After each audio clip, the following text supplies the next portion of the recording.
ورسوله. قال النبي صلى الله عليه وسلم الدنيا مزرعة الآخرة. أعوذ بالله من الشيطان الرجيم. بسم الله الرحمن الرحيم. ولهن مثل الذي عليهن بالمعروف. صدق الله العظيم.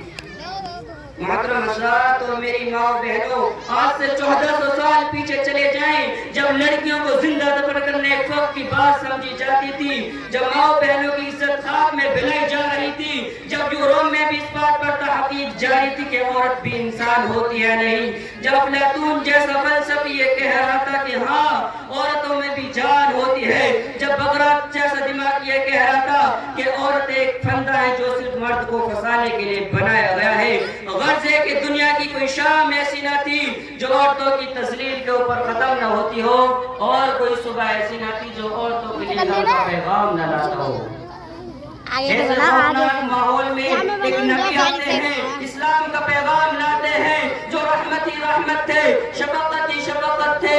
وہ ظالم معاشرے کے خلاف یہ کو طرح کھڑے ہو جاتے ہیں اور پوری طاقت کے ساتھ اعلان کرتے ہیں، لوگوں عورتوں پر ظلم و ستم بند کرو، لوگوں عورتوں پر ظلم و ستم بند کرو، وہ بھی تمہاری طرح ایک انسان ہے. استوصوا بالنساء خیرا، لوگوں عورتوں کے ساتھ بھلائی کا معاملہ کرو. وَلَهُنَّ مِثْلُ الَّذِي عَلَيْهِنَّ بِالْمَعْرُوفِ، مردوں کی طرح ان عورتوں کی بھی کچھ حقوق ہیں. یہ آواز کیا آئی کہ ہر طرف کلیاں کھل اٹھی، بہاروں پر بہار آ گئی. آج معصوم کلیوں کو جینے کا حق مل گیا. ننھی کڑیاں جنہیں دفن کرنا ایک فیشن تھا بے گناہ سمجھا جانے لگا. آپ نے عورتوں کے اتنے حقوق بیان کیے کہ حجت الوداع سے لے کر اپنی وفات تک اس کا بار بار تذکرہ فرماتے رہے. مردوں کو عورتوں کا محافظ بنا دیا، ان کے حقوق کا نگراں قرار دیا، اور ایسے اصول بنائے کہ رہتی دنیا تک اس کی مثال نہیں لائی جا سکتی. چنانچہ آپ کے فرمان کے مطابق عورت اگر ماں ہے تو فرمایا الجنت تحت اقدام امہاتکم، جنت تمہاری ماں کے قدموں کے نیچے ہے. عورت اگر بیٹی ہے تو اسے والدین کے لیے جہنم سے بچنے کا ذریعہ بنا دیا. عورت اگر بہن ہے تو اسے بھائی کے لیے محبت اور رحمت بنا دیا. عورت اگر بیوی ہے تو اسے ایک طرف باعث سکون قرار دیا اور دوسری طرف فرمایا خیرکم خیرکم لأہلہ، تم میں سب سے بہتر وہ ہے جو اپنی بیوی کے ساتھ اچھا ہو. عورت اگر عام مسلمان خاتون ہے تو اسے اسلامی بہن بنا دیا اور حکم دیا گیا کہ ان سے بھی اپنی نظروں کو نیچے رکھا کرو. غرض ہے کہ اسلام نے جو عورتوں کو مقام و مرتبہ دیا ہے وہ کسی بھی مذہب میں نہیں ہے، وہ کسی بھی دھرم میں نہیں ہے، جس کا تقاضا تھا کہ ہماری عورتیں اسلام کے قدموں پر نثار ہو جائیں، اسلام کے دیے گئے رفعت و عزت پر قربان ہو جائیں. مگر افسوس کہ آج ہماری مائیں بہنیں اسلام کے نظیم احسانات کا شکریہ ادا کرنے کی بجائے اسلام کے مخالف کام کر رہی ہیں. اسلام کے مقابلے مغرب کی الٹی تہذیب اور گندے کلچر کو زیادہ اہمیت دے رہی ہیں اور دن بدن اسلام کی بجائے آزادی نسواں کے جھوٹے علم برداروں کے چنگل میں پھنستی جا رہی ہیں. میں تمام ماں بہنوں سے پوچھنا چاہتا ہوں کہ بتاؤ وہ تمام لوگ جو عورتوں کی آزادی کی باتیں کرتے ہیں، ہر کام میں، ہر آفس میں، بزنس کی لائن میں عورتوں کی حصہ داری کی باتیں کرتے ہیں، پردے کو عورت کی آزادی کے خلاف سمجھتے ہیں، شوہر کی اطاعت کے ساتھ گھر میں رہنے کو قید خانہ تصور قرار دیتے ہیں، بچوں کی تربیت کے لیے گھر میں رہنے کو ظلم بتاتے ہیں. آخرکار ان لوگوں نے عورتوں کے حقوق کے لیے کیا کام کیا ہے؟ آج جہیز کے نام پر عورتوں کو مار دیا جاتا ہے. ملک کے کونے کونے سے عصمت دری کی خبریں آ رہی ہیں. پوری دنیا میں ہر ایک منٹ میں سینکڑوں لڑکیوں کو ماں کے پیٹ میں ہی مار دیا جاتا ہے. آخری آزادی کے دعوے دار عورتوں کے حقوق کی جھوٹی لڑائی لڑنے والے ان معصوموں کو حق کیوں نہیں دلاتے؟ کوئی سخت قانون بنا کر ان ظالم درندوں کو کیفر کردار تک کیوں نہیں پہنچاتے؟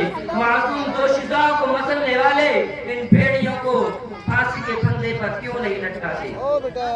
میری بہنوں، حقیقت یہ ہے کہ نام نہاد آزادی کے دعوے داروں کو عورتوں کی عزت و آزادی سے کوئی مطلب نہیں ہے، بلکہ ان کا مقصد تھا دنیا میں عریانیت پھیلانا، جس میں وہ کامیاب ہو گئے۔ ان کا مقصد تھا عورت چراغ خانہ سے چراغ محفل بنے، اور یہ مقصد بھی پورا ہو گیا۔ ان کا مقصد تھا اپنی تجارت چمکانا، اور یہ مقصد بھی پورا ہو گیا۔ ان کا مقصد تھا اپنی تجارت چمکانا، اور یہ مقصد بھی پورا ہو گیا۔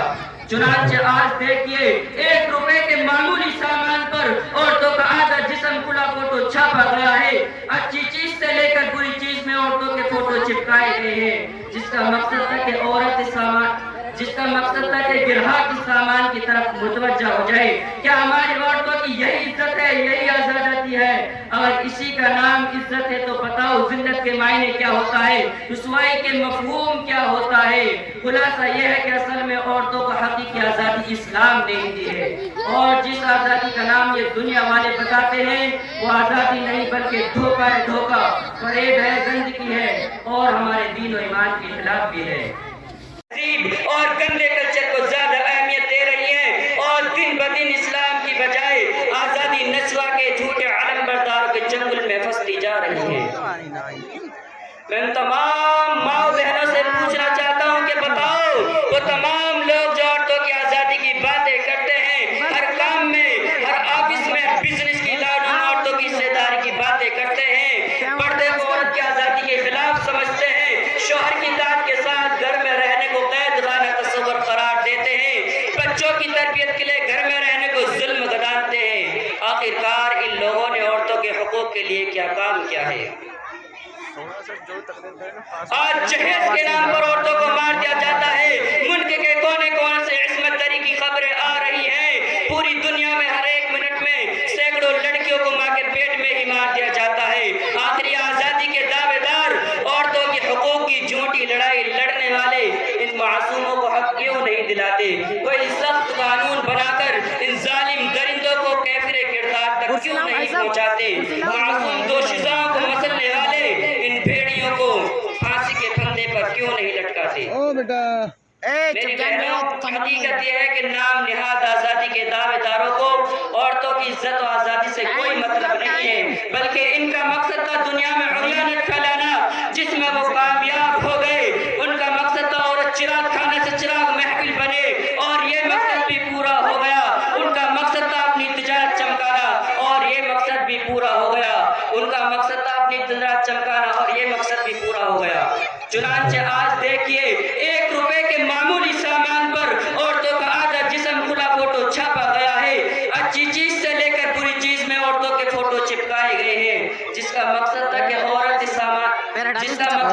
گرہا کی سامان کی طرف متوجہ ہو جائے۔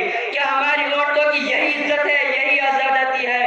اگر اسی کا نام عزت ہے تو بتاؤ ذلت کے معنی کیا ہوتا ہے، رسوائی کے مفہوم کیا ہوتا ہے؟